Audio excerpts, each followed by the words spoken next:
কৃপা করার কারণটা কি? বড় এহসান করেছেন। এহসান করার কারণটা কি? কারণ হলো এই যে নিজের প্রিয়তম রাসূলকে তোমাদের মধ্যে প্রেরণ করেছেন। আল্লাহ তাআলা আদম আলাইহিস সালামকে দুনিয়াতে প্রেরণ করেছেন, নূহ আলাইহিস সালামকে দুনিয়াতে প্রেরণ করেছেন, ইব্রাহিম আলাইহিস সালামকে প্রেরণ করেছেন, ইসমাঈল আলাইহিস সালামকে প্রেরণ করেছেন। কিন্তু কোন নবীকে প্রেরণ করার সময় এই রকম বার্তা যে লাকাদ মান্নাল্লাহু আলাল মুমিনিনা ইয বাআসা ফীহিম রাসূলা, কোন নবী সংক্রান্ত দেননি। কথা বোঝা গেল? মুসলমান, আমি বলছি না যে অন্যান্য নবীকে ছোট করে দেখেন, তবে যখন আমার নবীর সঙ্গে কম্প্যারিজন করবেন, আমার নবীর সঙ্গে যখন তুলনা করবেন, তখন অন্যান্য নবীগণের তুলনা আমার নবীর সঙ্গে হবে কি? আমার নবীর মর্যাদা অন্যান্য নবীর মর্যাদা এক হবে? এক হবে না।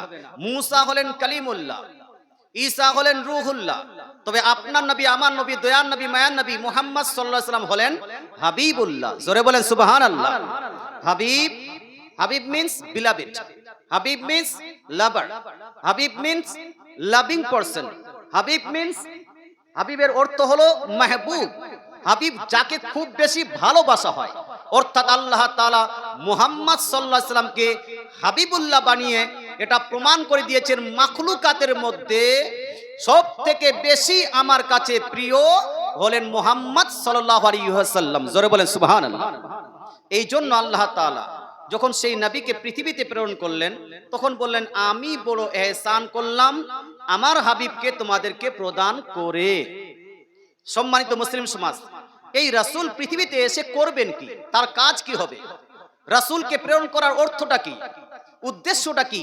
এর পারপাসটা কি? তো আল্লাহ তাআলা আগে বলছেন, ইয়াতুলু আলাইহিম আয়াতিহি, আমার রাসূল তোমাদের কাছে গিয়ে আমার নিদর্শনাবলী, আল্লাহর নিদর্শনাবলী তোমাদের কাছে পেশ করবেন যে আল্লাহর এটা নিদর্শন।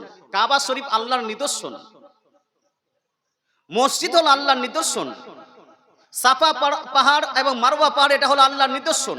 অর্থাৎ আল্লাহ তাআলা যতগুলো নিদর্শন আছে পৃথিবীতে, যতগুলো আয়াত আছে, সমস্ত আয়াত বলে দিবেন কে? আমার রাসূল। এই বলার জন্য আমি রাসূলকে পাঠিয়ে দিলাম। আর কি করবেন?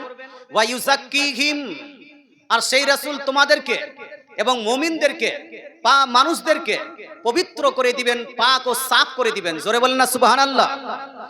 ইউযাক্কি, যাক্কা, ইউযাক্কি মানে হলো টু পিউরিফাই, পবিত্র করা। যেমন আপনারা পানি পবিত্র করা, পানিকে সাফ করার জন্য এই কি বলছে লাগাচ্ছেন, ওয়াটার পিউরিফায়ার লাগাচ্ছেন বাড়িতে। আল্লাহ তাআলা রাসূল সাল্লাল্লাহু আলাইহি ওয়াসাল্লামকে প্রেরণ করে আল্লাহ তাআলা বলছেন আমি যে রাসূলকে তোমাদের মধ্যে প্রেরণ করলাম, এই রাসূল পৃথিবীতে গিয়ে পৃথিবীকে পাক এবং সাফ করে দিবেন। পাক এবং সাফ কেন? এর আগে কি নোংরা ছিল? এর আগে কি আরো খারাপ ছিল? তো হ্যাঁ, খারাপ ছিল। নবী যখন প্রেরিত হলেন সেই সময় এমন একটি পরিস্থিতি ছিল, আপনার সিচুয়েশন ছিল, সেই সময় মানুষ 365 প্রায় 365 বুত এবং মূর্তি রেখেছিল কোথায়? কাবা গৃহে। মানুষ আল্লাহকে বাদ দিয়ে মূর্তিকে পূজা করত, মানুষ আল্লাহকে বাদ দিয়ে একটা বুতকে সাজদা করত, আল্লাহর সঙ্গে অন্য কাউকে শরীক করত, আর মানুষ সব সময় মদ পান করত, লড়াই ঝগড়ার সঙ্গে লেগে থাকতো। ইভেন